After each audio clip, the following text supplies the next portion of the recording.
28 de abril, devocional Café com Deus Pai. A motivação correta. Depois disseram: vamos construir uma cidade com uma torre que alcance os céus. Assim nosso nome será famoso e não seremos espalhados pela face da terra. Gênesis capítulo 11, versículo 4. Desde a antiguidade, a busca por poder e reconhecimento molda as ambições humanas, exemplificado vividamente na figura de Nimrod, um dos primeiros homens poderosos da terra, que, segundo a tradição judaica, ambicionou erguer Babel como símbolo máximo de seu domínio. Sua tentativa de imortalizar seu nome por meio dessa cidade reflete uma vontade profunda de alcançar fama, sucesso e poder. Milênios se passaram desde então, mas esses desejos continuam tomando o coração dos homens. O desejo por notoriedade e reconhecimento vem sendo perpetuado geração após geração. Mas o fato é que não fomos criados para viver dessa maneira, tampouco com esses sentimentos em nosso coração. Nosso objetivo deve ser fazer Jesus conhecido, compartilhando amor e bondade por onde passarmos. Quando temos um propósito bem definido e caminhamos em direção a ele, Deus provê o necessário para o alcançarmos. Se nossos objetivos estiverem associados ao reino de Deus, todas as necessidades restantes serão supridas pelo Pai. Por isso, se sua motivação estiver correta, você chegará longe, pois Deus irá sustentar você. Convido você a olhar não para os resultados, mas para o propósito, o motivo que o faz levantar de sua cama, aquilo que lhe faz brilhar os olhos. Nossa vida deve ter por principal objetivo honrar a Deus e abençoar as pessoas, pois quando mantemos nossos olhos fixos no Pai, todas as nossas necessidades são supridas. Que seus esforços e conquistas não sejam um fim em si mesmo, mas sim um meio de levar o amor e a graça de Deus a muitos. Aqui na lateral desse dia 28 de abril, do Café com Deus Pai, a frase é: as pessoas são abençoadas por meio da nossa vida, pois somos instrumentos. E a leitura bíblica de hoje é Atos, capítulo 2. E a palavra-chave é motivação. A motivação correta. Vamos entrar aqui no texto de Gênesis, no capítulo 11, para entender o contexto dessa leitura que fizemos hoje. O texto de Gênesis capítulo 11 nos fala a respeito de Nimrod. Nimrod era um homem que, na antiguidade, decidiu que ele não ficaria espalhado na terra, vagando de um lado para outro, mas que ele construiria uma torre muito alta que tocaria no céu, e todas as pessoas que estivessem em volta olhariam para aquela torre e diriam: vamos para lá. E lá eles construiriam uma cidade poderosa, que se chamaria Babel. Mas Deus, quando viu que Nimrod realizou aquele projeto, aquele plano, de maneira egoísta, para satisfazer o seu interesse de segurança, o seu interesse de proteção e a sua busca por reconhecimento, por fama como alguém poderoso, confundiu as línguas no meio daquela torre. E foi ali que Deus fez com que houvesse uma confusão das línguas. até esse momento de Gênesis 11, a terra toda tinha uma mesma língua. Então, quando você escuta as pessoas falando assim, isso daqui virou uma Babel, que significa uma confusão, é daqui que vem essa expressão. Isso aqui é uma Babel, no sentido de confusão. Vamos ler Gênesis 11. E era toda a terra de uma mesma língua e de uma mesma fala. 2. E aconteceu que, partindo eles do Oriente, acharam um vale na terra de Sinar, e habitaram ali. 3. E disseram uns aos outros, Eia, façamos tijolos, e queimemo-los bem. E foi-lhes o tijolo por pedra, e o betume por cal. Então aqui estamos falando a respeito da descoberta de tijolos, e começaram a usar o betume como cal. Versículo 4. E disseram, Eia, edifiquemos nós uma cidade e uma torre, cujo cume toque nos céus, e façamo-nos um nome, para que não sejamos espalhados sobre a face de toda a terra. Então veja que eles disseram aqui, vamos construir uma torre que vai tocar no céu, vamos construir uma cidade e vamos fazer um nome para nós. Em outras palavras, vamos obter reconhecimento, vamos ter fama, vamos ser reconhecidos pela nossa obra, pelo que nós fizemos. Versículo 5. Então desceu o Senhor para ver a cidade e a torre que os filhos dos homens edificavam. 6. E o Senhor disse, eis que o povo é um, e todos têm uma mesma língua, e isto é o que começam a fazer. E agora não haverá restrição para tudo o que eles intentarem fazer. Esse versículo 6 nos mostra uma coisa, que quando nós nos reunimos e para fazer alguma coisa, a nossa força é muito grande. O versículo 6 mostra o próprio Deus dizendo que eles falavam a mesma língua, que eles estavam todos reunidos no mesmo propósito e no mesmo objetivo, e que, se Deus não colocasse a mão para confundi-los, eles conseguiriam fazer o que eles estavam querendo fazer. Então, no versículo 6, fica uma lição para nós na meditação de hoje. Quando você quer avançar em um projeto, se você se alinha com pessoas que falam a mesma língua que você, que que seguem a mesma ideia, e se elas são de confiança e todas vocês estiverem juntas no mesmo propósito, vocês conseguem ir mais longe, vocês conseguem realizar esses projetos. Então, escolha bem os seus amigos, as pessoas com quem você se alia para realizar os seus projetos. Avançando no versículo 7. Eia, desçamos e confundamos ali a sua língua, para que não entenda um a língua do outro. Então aqui o Senhor, o Pai, o Filho e o Espírito Santo resolveram descer e criar a confusão das línguas. Versículo 8. Assim o Senhor os espalhou dali, sobre a face de toda a terra, e cessaram de edificar a cidade. Por que eles pararam de construir aquela cidade? Porque Deus fez com que as pessoas ali começassem a falar línguas diferentes, e elas não conseguiam mais entender umas às outras. Versículo 9. Por isso se chamou o seu nome Babel, porquanto ali confundiu o Senhor a língua de toda a terra, e dali os espalhou o Senhor sobre a face de toda a terra.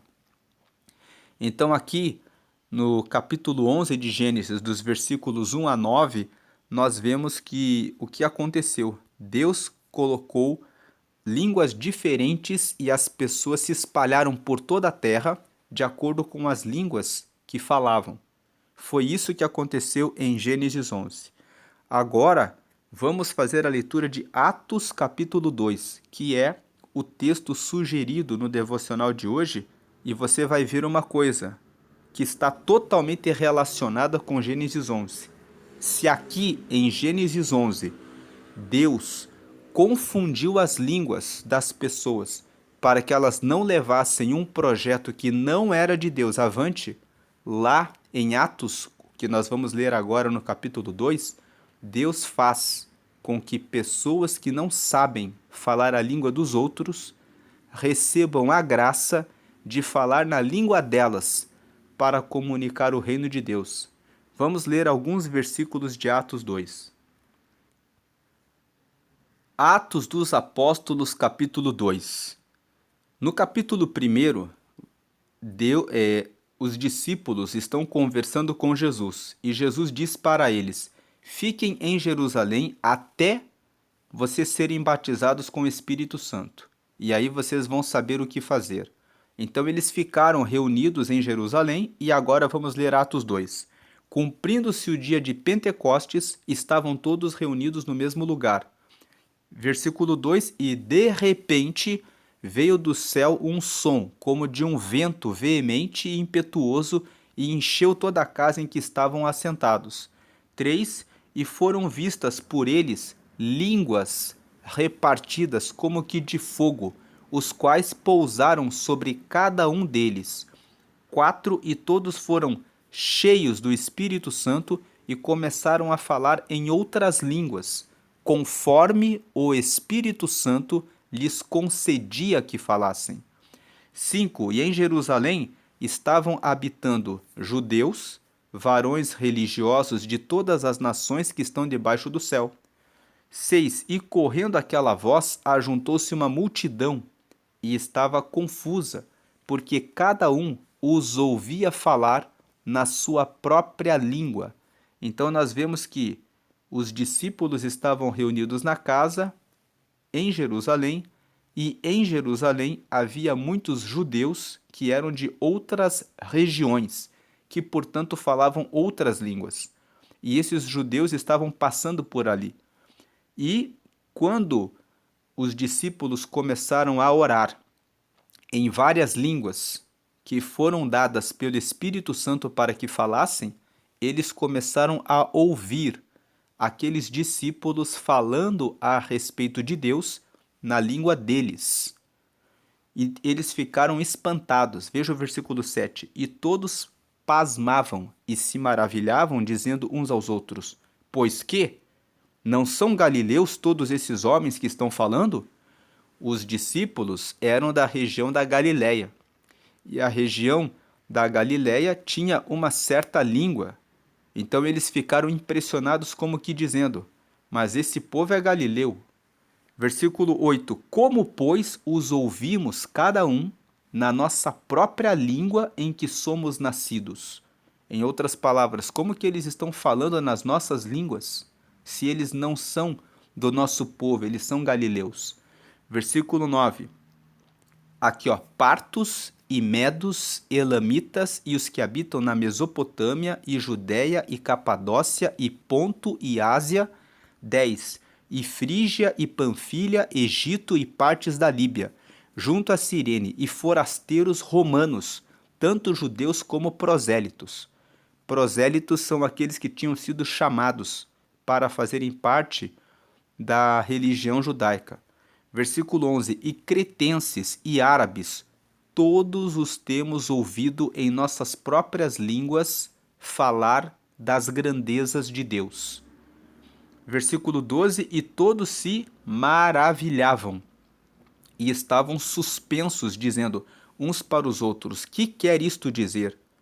Então nós vemos aqui nos versículos 1 a 12 de Atos 2, que se lá no Gênesis, quando a motivação dos homens era erguer uma grande torre e todos falavam a mesma língua com o propósito de conseguirem fama, aqui em Atos 2, o mesmo Deus que confundiu as línguas lá na antiguidade deu para os seus discípulos a capacidade de falar nas línguas para que comunicassem o reino de Deus.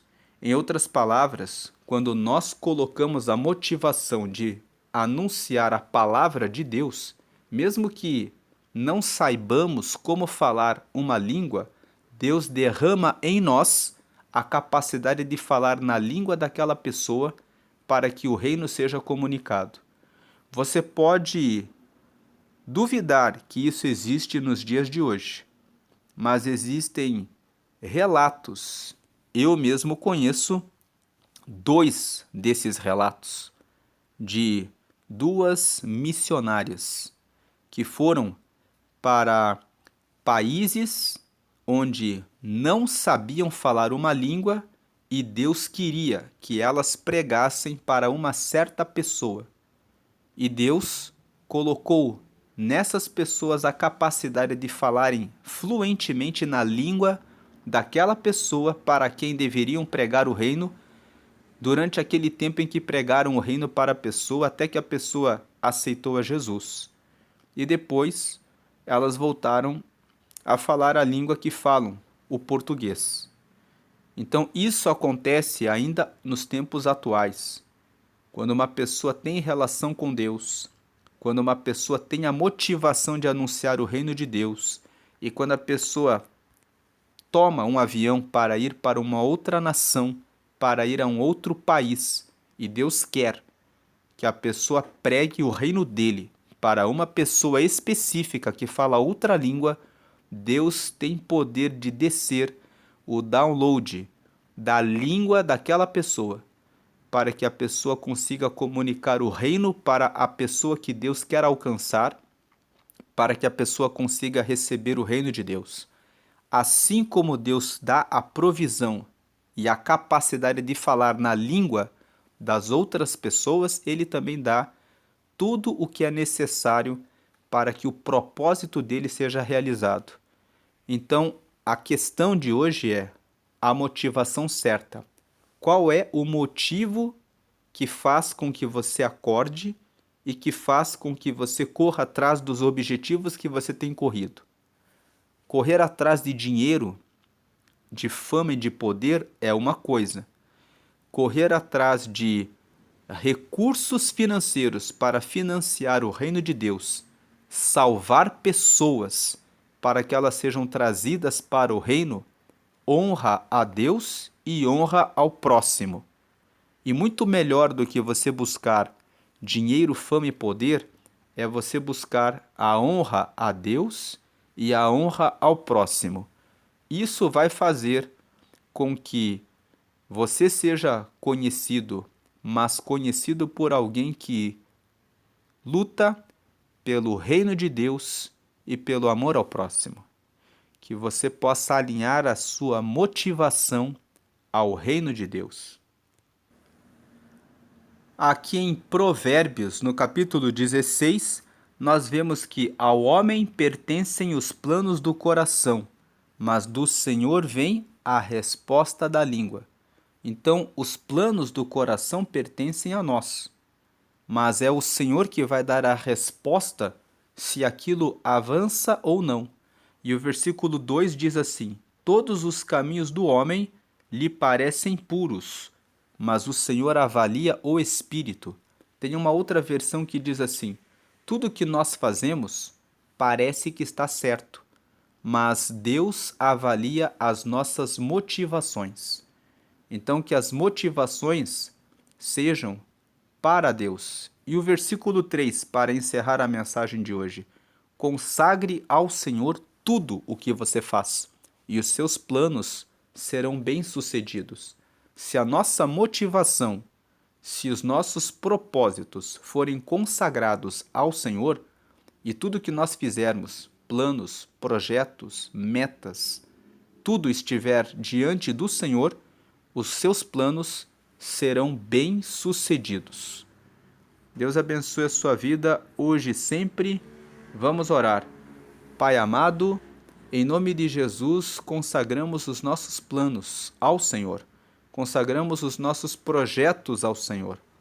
Colocamos o nosso coração e as nossas motivações para que elas sejam dedicadas ao Teu reino, pois assim sabemos que o Senhor nos dará os recursos, as capacidades, as habilidades necessárias para que possamos realizar os nossos planos e projetos, porque já não são mais nossos, mas são do Senhor e para o Senhor, e para a tua glória, para o teu reino e para o amor ao próximo, que permitirá que esses planos produzam diferença na terra para o bem em tudo quanto estamos fazendo.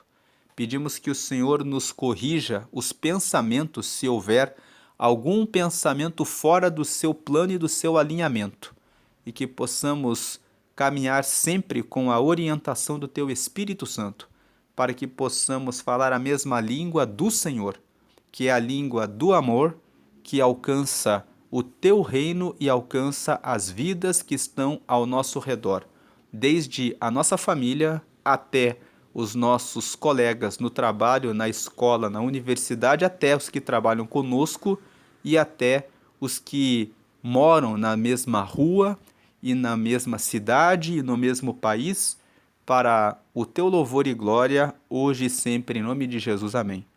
Deus abençoe grandemente o seu dia, hoje e sempre. Lembre-se das suas motivações, que elas estejam no Senhor. Amém.